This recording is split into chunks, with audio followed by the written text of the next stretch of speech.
Hello students, आज हम Coulomb force और ग्रेविटेशनल फोर्स में कंपैरिजन करने वाले हैं। What is the relation between Coulombian force और Coulomb force and gravitational force.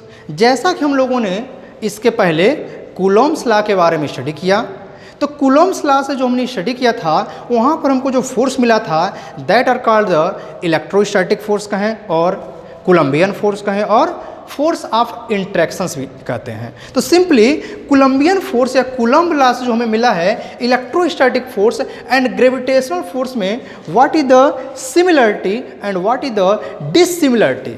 Similarity और डिसिमिलरिटीज क्या क्या हैं उसके बारे में देखने वाले हैं। तो स्टार्ट करते हैं। तो देखा जाए, it may be an attractive और रिपल्सिव फोर्स। तो कूलॉम फोर्स जो होता है, कोलंबियन फोर्स जो होती है या इलेक्ट्रोस्टैटिक फोर्स जो होते हैं, ये क्या होते हैं? ये अट्रैक्टिव एंड रिपल्सिव दोनों नेचर के हो सकते हैं।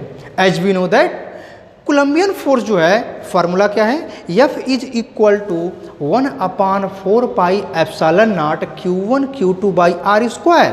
तो Q1 Q2 क्या है? टू चार्जेज हैं।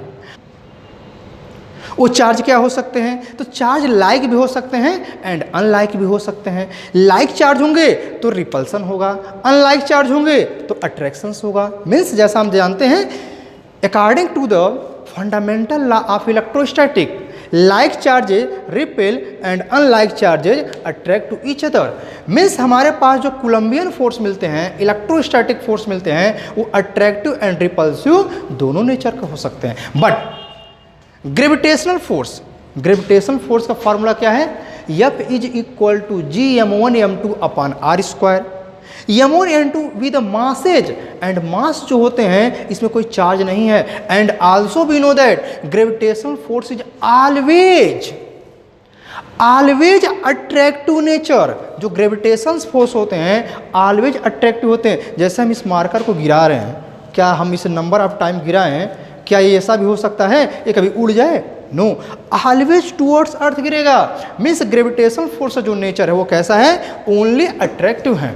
सेकंड प्रॉपर्टी देखते हैं, it is in action at A distance type of force. Means distance के अकॉर्डिंग होते हैं, ये डिस्टेंस के स्क्वायर के इनवर्सली प्रोपोर्शनल होता है, जैसा यहाँ पर फार्मूले में दिखाया गया है। Similarly it is a long range force. वैसे लॉन्ग रेंज फोर्स दोनों होते हैं, चार्ज भी लॉन्ग रेंज फोर्स होती है और ग्रेविटेशनल भी होते हैं। बट यहाँ पर चार्ज जो हमारे पास बेसिक यूनिट ऑफ चार्ज होते हैं, चार्ज ऑन इलेक्ट्रॉन और चार्ज ऑन प्रोटॉन्स, उसका मैग्नीट्यूड वेरी स्मॉल होते हैं, ठीक है। सिमिलरली मास के अकॉर्डिंग भी वेरी लॉन्ग फोर्स है, ये भी हमारे पास एट डिस्टेंस है, मीन्स पर्टिकुलर डिस्टेंस में स्टडी करते हैं, बट ये भी लॉन्ग रेंज ही फोर्स है और ये भी लॉन्ग रेंज फोर्स है, means very large distance. For example sun और अर्थ के बीच में the force of attraction between sun and earth. अरे अर्थ को तो छोड़ो, प्लूटो बहुत दूर है। प्लूटो जो है सन से वेरी वेरी लार्ज डिस्टेंस पर है, उनके बीच में भी क्या हो रहा है? उनके बीच में भी अट्रैक्शंस हो रहे हैं। जो अट्रैक्टिव फोर्स लग रहे हैं वो कैसे हैं? वो हमारे पास लॉन्ग रेंज ही तो फोर्स हैं। Next, it is a two charge interaction force. अरे दो ही तो चार्ज होंगे, कूलॉम लॉ में हमने देखा था Q1 Q2 और two charges. And it is a two bodies means mass. ऐसे बॉडी होने चाहिए जिसमें मास हो। For example earth and sun, moon and sun, Jupiter and sun, ठीक है, या स्टार्स इन अदर स्टार्स हैं, गैलेक्सी एंड स्टार्स में हैं, गैलेक्सी एंड गैलेक्सीज में हैं। माइसो बॉडी, इससे बॉडी में क्या होना चाहिए? मास होना चाहिए, मासलेस नहीं होना चाहिए। It varies inversely as the square of distance between charges and it varies inversely as the square of distance between masses. Means ये चार्ज के जो चार्जेज हैं, टू चार्जेज Q1 Q2, इनके बीच जो डिस्टेंस है, सेपरेशंस है, इसके डिस्टेंस के स्क्वायर के इनवर्सली प्रोपोर्शनल होते हैं। सिमिलरली ये हैं मासेज हैं M1 M2, इनके बीच के भी डिस्टेंस के स्क्वायर के इनवर्सली प्रोपोर्शनल होते हैं। मीन्स दोनों कैसे हैं?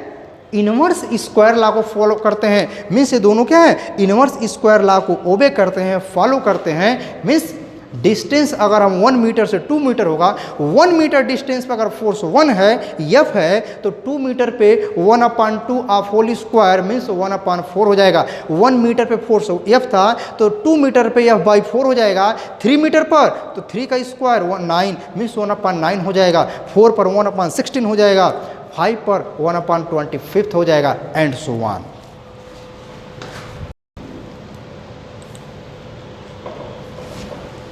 Next, it is a central force, that is it acts along the line joining the center of two charges। तो हमारे पास जो कोलम्बियन फोर्स होते हैं, इलेक्ट्रोस्टैटिक फोर्स होते हैं, वो 2 चार्ज के सेंटर टू सेंटर वर्क करते हैं, मीन्स सेंट्रल फोर्स होते हैं। सिमिलरली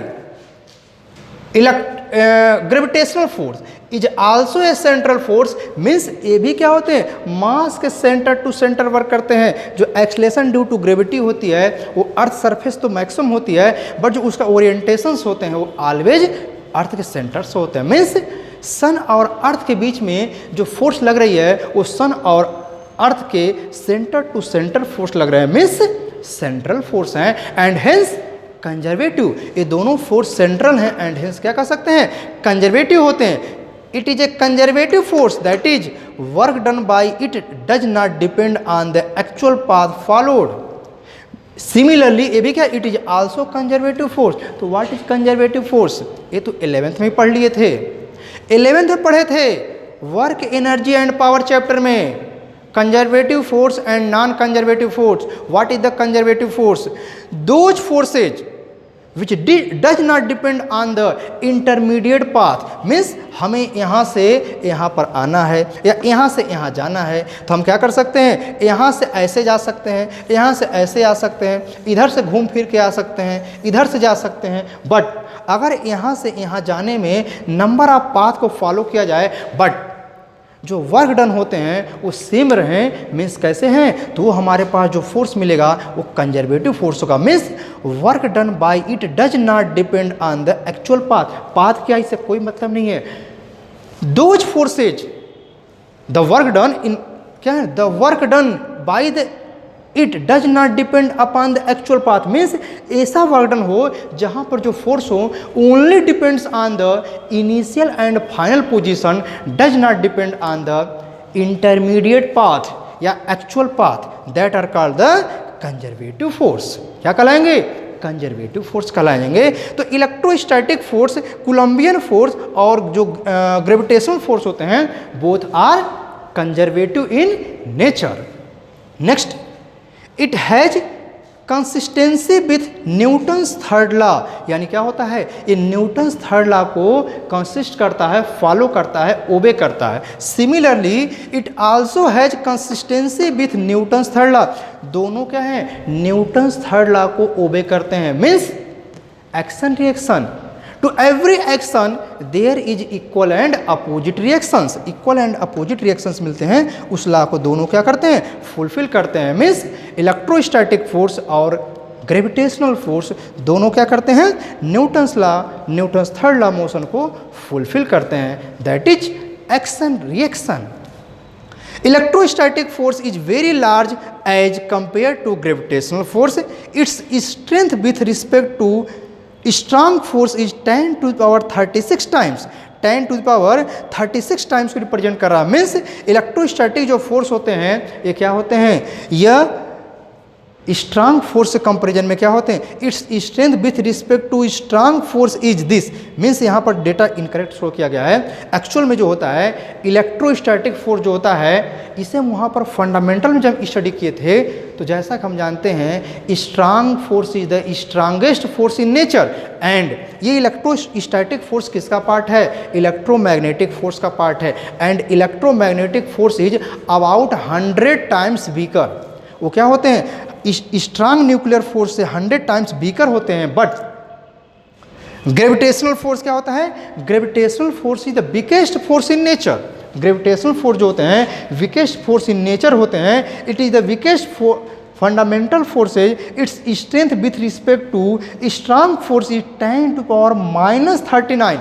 जो स्ट्रांग न्यूक्लियर फोर्स होते हैं उसके कंपेरिजन में 10⁻39 टाइम्स वीकर होता है कौन, ग्रेविटेशनल फोर्स। और ये जो हमारे पास है यहाँ पर स्ट्रांग वर्ड नहीं यूज करके हम देखें, हमें इसमें कंपेयर करना था, तो electrostatic force is 10⁻36 times stronger then gravitational force. यहाँ पर इसने वर्ड यूज कर लिया स्ट्रांग, स्ट्रांग नहीं होगा, कौन सा होगा, यह होगा gravitational force. Means electrostatic force is 10⁻36 times stronger then gravitational force.